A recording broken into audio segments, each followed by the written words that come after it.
दिल्ली में यमुना की सफाई बहुत बड़ा चैलेंज है। ऐसे में दिल्ली के लेफ्टिनेंट गवर्नर का कहना यह है कि इस चुनौती को पूरा करने के लिए दिल्ली के सभी डिपार्टमेंट को एक साथ मिलकर काम करना होगा। दिल्ली जल बोर्ड से लेकर सिंचाई का विभाग, बाढ़ नियंत्रण विभाग, दिल्ली नगर निगम, लोक निर्माण विभाग और दिल्ली विकास प्राधिकरण जैसे सभी विभागों को मिलकर यमुना को स्वच्छ और निर्मल बनाने पर काम करना होगा। दिल्ली प्रदूषण नियंत्रण समिति को निर्देश दिए गए हैं कि इंडस्ट्रियल यूनिट से नालों में छोड़े जा रहे गंदे पानी की कड़ी निगरानी करे। कोई भी फैक्ट्री बिना साफ किए गंदा पानी नालों में न बहाने पाए।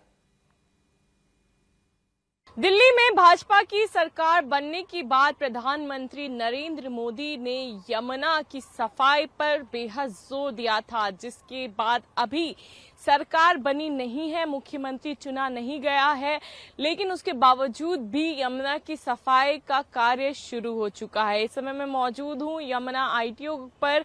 यहाँ पर देखिए मशीन से सफाई करवाई जा रही है। यमुना को साफ करने के लिए 4 स्टेजेस की रणनीति बनाई गई है। पहली रणनीति है कि जितना भी गंदगी, जितना भी मलबा यमुना में एकत्रित है उसे साफ कराया जाएगा और उसके लिए कई सारी मशीनों का भी प्रयोग किया जा रहा है, जैसे कि स्कीमर्स, वीड हार्वेस्टर्स और ड्रेज यूटिलिटी क्राफ्ट जैसी मशीनों का इस्तेमाल किया जा रहा है। दूसरे स्टेज में नजफगढ़ जो नाला है और जो अन्य मुख्य नाले हैं उनकी सफाई का कार्य भी किया जाएगा। और तीसरे जो स्टेज की बात करें तो सीवेज ट्रीटमेंट प्लांट है दिल्ली में, उनकी क्षमता पर नजर रखी जाएगी, उनके उत्पाद पर नजर रखी जाएगी।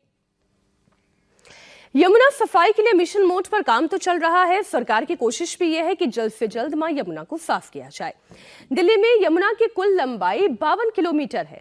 हरियाणा के पला गांव से दिल्ली में यमुना नदी एंटर करती है। जैतपुर के बाद दिल्ली से खत्म होने वाली यमुना का मुख्य बहाव वजीराबाद से ओखला बैराज तक का है। वजीराबाद से ओखला बैराज तक यमुना की लंबाई 22 किलोमीटर है, जिस पर 8 रोड ब्रिज बने हुए हैं। वजीराबाद से ओखला बैराज पर 2 रेलवे ब्रिज बने हुए हैं। इसके साथ ही 2 मेट्रो लाइन और 2 पंटोन ब्रिज भी यमुना नदी पर बने हुए हैं। यमुना सफाई में सरकार के सामने जो बड़ी चुनौतियां हैं वो क्यों आ रही हैं, उनके कारणों पर फिलहाल काम करने की जरूरत है, जिनकी वजह से यमुना दिन ब दिन मैली होती जा रही है।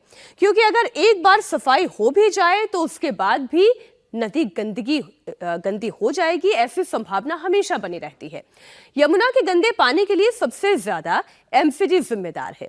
गंदे पानी की 80% वजह MCD के नाले हैं। इसके साथ ही इंडस्ट्रियल पोल्यूशन भी यमुना का गंदा होने का बड़ा कारण है।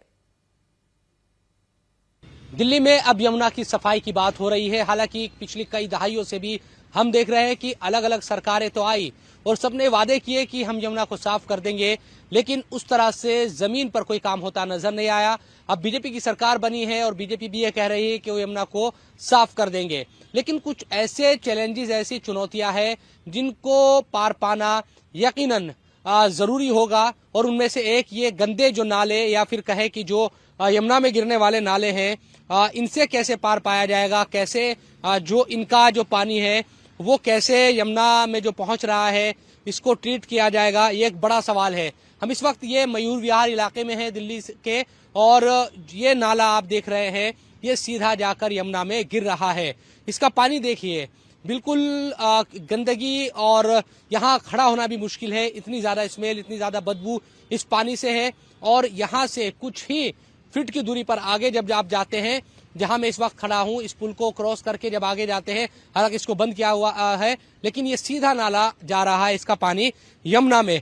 तो खुद सोचिए कि जब इस तरह से जो नाले हैं, क्योंकि बताया जाता है आप नजफगढ़ से लेकर ओखला तक जब आते हैं यमुना पर तो आप देखते हैं कि 30 से ज्यादा ऐसे नाले हैं जहां इस तरह से जो पानी है वो सीधा यमुना में जा रहा है।